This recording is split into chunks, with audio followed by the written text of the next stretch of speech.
Thank you, Chairman Carper, and thank you for having today's hearing on the EPA's budget proposal for the upcoming fiscal year. Administrator Regan, it's welcome back to the committee, and congratulations on your confirmation. I think this is the first time I've gotten a chance to tell you that in person.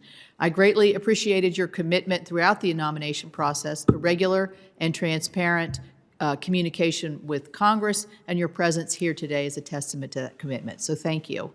I look forward to hearing more about the President's budget proposal and your vision for the EPA.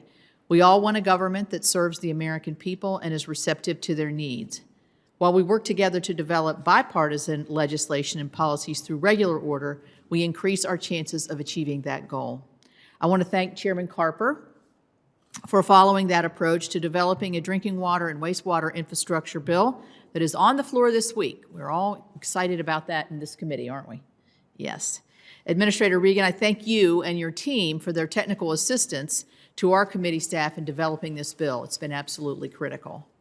We look forward to pushing for its enacted into law and eventual implementation by EPA. I also want to thank the administration for pushing forward with the publication of the regulatory determination for PFAS and PFOA. And you and I have talked about this many times.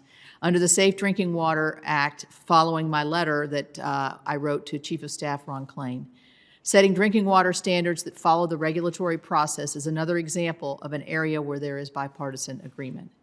I look forward to hearing more from you during this hearing about the status of the agency's activities under the PFAS action plan that was released in 2019. An area where I have real concerns, however, is the direction that the agency is taking and the administration is taking with climate. I do not believe a bipartisan approach to climate regulation is being followed by the EPA so far, and I hope that you can change that. The Biden administration has rolled out historic numbers of new climate actions by executive order. Last week, the administration unveiled a new U.S. nationally determined contribution under the non-binding, Paris Agreement. The administration promises to meet that new target through new regulations. I fear that the Biden administration intends to double down on its regulation of the American energy sector while letting China take our place as a global energy leader.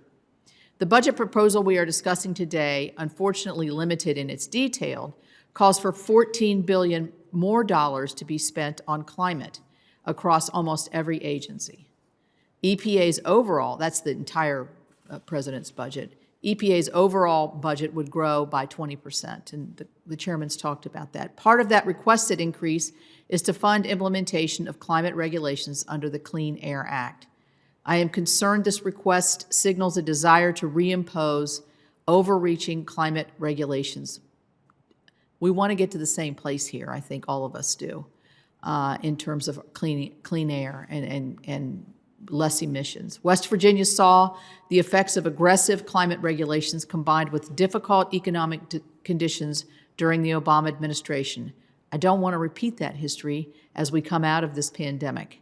Regulations like the Clean Power Plan had such tremendous implications for states like ours, and it created, for me, environmental justice concerns, and you and I have talked about this. I know environmental justice is important to you, and it is to me as well. Without question, the climate regulations of the Obama administration contributed to, quote, disproportionately high and adverse effects on the health of low-income populations in West Virginia.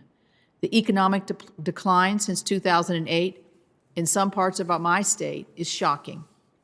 As John Deskins from West Virginia University testified at a House hearing last month, the decline of the coal industry has cost West Virginia 15,000 jobs and $3.5 billion in direct economic impact. Deskins observed that the concentration of these jobs losses created a Great Depression in 6 southern West Virginia counties.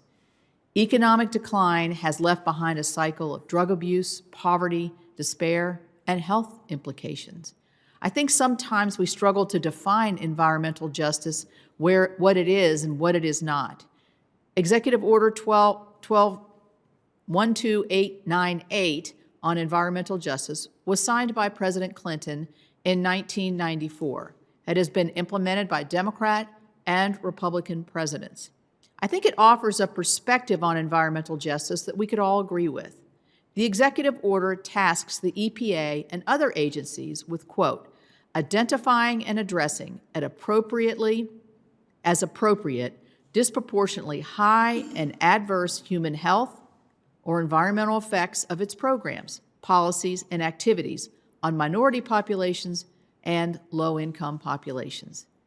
Environmental justice is meant to prevent negative impacts on low-income populations from regulations before they happen.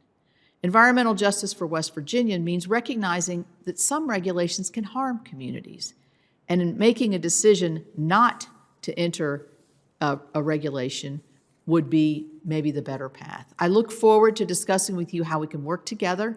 I appreciate your openness, I really do, to ensure new climate regulations that could present some harm to communities like I've described in my state and across the country, that we prevent those from moving forward. I also look forward to discussing other environmental issues, from ensuring safe drinking water to cleaning up contaminated land, and where these are places where I know we can work together. Thank you again for joining us today, and thank you, Mr. Chairman.